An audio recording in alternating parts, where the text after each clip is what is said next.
ඔබව හැරකිය ඔබගේ ස්ත්‍රිය හෝ පුරුෂයා ජීවිත කාලයටම ඔබගේ කරගැනීම ඇතුළු ඔබගේ සියලුම දුක් පීඩා සඳහා එසැනින් පිහිටවන සුජානි කුරුමෑණියෝ. වශීයක් කරනවා කියන්නේ දරුවෝ ඒ වශී කරන දෙන්නගේ නන් දෙක ඕනේ, පින්තූර දෙක ඕනේ, උපන්දින දෙක ඕනේ. ඒ අවශ්‍ය කරන සියලුම දේවල් මට ලබා දුන්නොත් මට දින 3 යනකොට ඒ වැඩේ සාර්ථක කරලා දෙන්න පුළුවන්. කාමවශී බන්ධන, අනියම් සබඳතා කෙඩීම, විභාග ජොය සඳහා පූජා, සතුරන් මෙල්ල කිරීම, බහිරව පූජා තැබීම ඇතුළු ඕනම ගුරුකම් කටයුත්තක් රහසිගතව නිවැරදිව කර දේ. විදෙස්ගත දරුවන් සඳහාද ඉදිරියටත් හරියන සේ ගුරුකම් අමතන්න සුජානි කුරුමෑණියෝ 07710 ඔයා ආදරය නිසා ගොඩක් දුක් විඳින කෙනෙක්ද? එහෙනම් ඒකට හොඳම විසඳුමක් ලෙස අද අපි ඔබට ලබා දෙන කාමාක්‍ය දේවී වශී මන්ත්‍රය ශ්‍රවණය කිරීමෙන් ඔබේ තිබෙන ඕනෑම ආදර ගැටලුවක් ක්ෂණයක් යන්නට මත්තෙන් ඉතාමත්ම ඉක්මනින්ම විසඳා ගැනීමේ හැකියාව ඔබට තියෙනවා. ඔයාගේ හිතේ ඉන්න කෙනාගේ ආදරය දිනාගන්න. ඔයාගේ ආදරවන්තයා ආදරවන්තිය. එහෙම නැත්නම් ඔයාගේ ස්වාමි පුරුෂයා බිරිඳ ඔයාව මගහරිනවා නම් ආයිත් එයාව ඔයා වෙතට ලං කරගන්න. ඒ වගේම ඔයාගේ පවුලේ ප්‍රශ්න තියෙනවා නම් ඒවා විසඳෙන්න සහ ඔයාගේ ආදර ජීවිතයේ සියලුම තියෙන ගැටලුකාරී තත්ත්වයන් මගහරවා ගන්නට මේ මන්ත්‍රය හරහා ඔයාට පුළුවන්කම ලැබෙනවා. විශ්ව මාතාවගේම ස්වරූපයක් වන කාමාක්‍ය දේව මාතාව කියන්නේ හින්දු ආගමේ අතිශය ගෞරවාදරයට පාත්‍ර වුණ ඉතාමත්ම බලවත් දේවතාවියක්. ඉන්දියාවේ ඇසෑම් ප්‍රාන්තයේ නීලාචල් කඳුකරේ පිහිටි කාමාක්‍ය දෙවල මෙතුමියගේ වාසස්ථානය ලෙස සැලකෙන අතරම මෙතුමිය ආශාවේ දේවතාව විදියටත් හඳුන්වන්නට පුළුවන්. ඒ නිසාම ඔයාගේ හිතේ තිබෙන ඕනෑම ආශාවක් ඉෂ්ට කරලා දෙන්න මෙතුමිය ඉතාමත්ම යොහුසුලුව වැඩ කරනවා. මේ මන්ත්‍රයෙන් ප්‍රතිඵල ගන්නට ඔයා මෙන්න මේ දේවල් ටික කරන්න ඕනේ. ඔයා හැමදාමත් දන්නවා ඇති. ඒ වගේම අපි ඔබට හැමදාමත් කියනවා ඇති. මේ මන්ත්‍ර එක් වතාවක් පමණක් ශ්‍රවණය කර පමණින් ඔබට ප්‍රතිඵල ලබා ගන්නට බෑ. ඒට හිතේ විශ්වාසය සහ භක්තිය අනිවාර්යෙන්ම තිබිය යුතුයි. ඒ වගේම එය නියමිත වාර ගණන සම්පූර්ණ කළ යුතුයි. එවිට ඔබට ඉතාමත් ඉක්මන් ප්‍රතිඵල ලැබෙනවා. ඒක ස්ථිරයි. ඔබ මේ මන්ත්‍රය ශ්‍රවණය කරද්දී දවසේ පහසු ඕනෑම වේලාවක හිතේ විශ්වාසයෙන් සහ භක්තියෙන් දින 11ක් මේ මන්ත්‍රය ශ්‍රවණය කරන එක විතරයි. බය වෙන්නට එපා. දින 11ක් යන්නේ නෑ. ඔයාගේ ප්‍රාර්ථනාව ඉෂ්ට වෙන්න. ඔයාගේ හිතේ විශ්වාසය සහ භක්තිය මත මේ මොහොතේ මුණත් ඔබට ප්‍රතිඵල ලැබෙන්නට පුළුවන්. නමුත් ඔබ දින 11ක් යනකම් අනිවාර්යෙන්ම මේ ශ්‍රවණය කරන්න. එවිට ඔබට ලැබුණ ඒ ප්‍රතිඵලය දීර්ඝ කාලීනව ඔබ සන්තකයේම රඳා ගැනීමට ඔබට පුළුවන්කම ලැබෙනවා. වීඩියෝවේ මේ මන්ත්‍රය 108 පාරක් ඇතුළත් කරලා තියෙන නිසා සම්පූර්ණ වීඩියෝ මහන්න. මන්ත්‍රය අහන අතරවාරයේදී ඔයාගේ හිතේ තිබෙන ප්‍රශ්න එතුමියට ඔයාගේ හිතින්ම පවසන්න. දින 11ක් යනකොට ඔයාගේ ප්‍රශ්නවලට එතුමිය අනිවාර්යෙන්ම පිහිට වේවි. අනිවාර්යෙන්ම ඔබගේ ප්‍රශ්නවලට විසඳුම් ලැබෙනවා. ඔයාගේ හිතේ තිබෙන විශ්වාසය සහ භක්තිය අනුව මන්ත්‍රය අහන්න පටන් ගත්ත මොහොතේම ඔයාට යම් යම් ඉඟි ලැබෙන්නත් පුළුවන්. ඔයාගේ ප්‍රශ්නවලට විසඳුම් විදියට. ඉතින් මේ මන්ත්‍රය හොඳින් ශ්‍රවණය කර ඔබගේ හැරගිය ආදරය එහෙම නැත්නම් ඔබ මෙතෙක් කල දුක් විඳ ආදර ගැටලුව විසඳා ගන්නට ඉතාමත්ම ඉක්මනින් හැකි වෙනවා. ඒක ඒකාන්තයි. අනිවාර්යෙන්ම කාමාක්‍ය දේවී ඔබගේ ආදර ගැටලුව ඔබ දුක් විඳින කුමන හෝ ප්‍රශ්නය විසඳා දෙනු ලබනවා. එහෙනම් කාමාක්‍ය දේවියගේ ආශිර්වාදය ලැබී ඔබගේ සියලුම දුක් කරදර දුරු වී ඔබගේ ජීවිතය සාර්ථකත්වයට පත් වී ඔබගේ ආදරය ඔබට ලැබෙන්න කියලා ආශිර්වාද අපි හදවතින්ම ඔබ වෙනුවෙන් ප්‍රාර්ථනා කර සිටිනවා.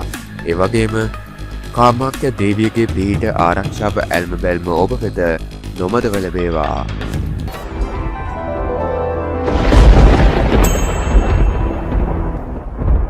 ක්ලීම් ක්ලීම් කාමාක්‍යා ක්ලීම් ක්ලීම් නමః ක්ලීම් ක්ලීම්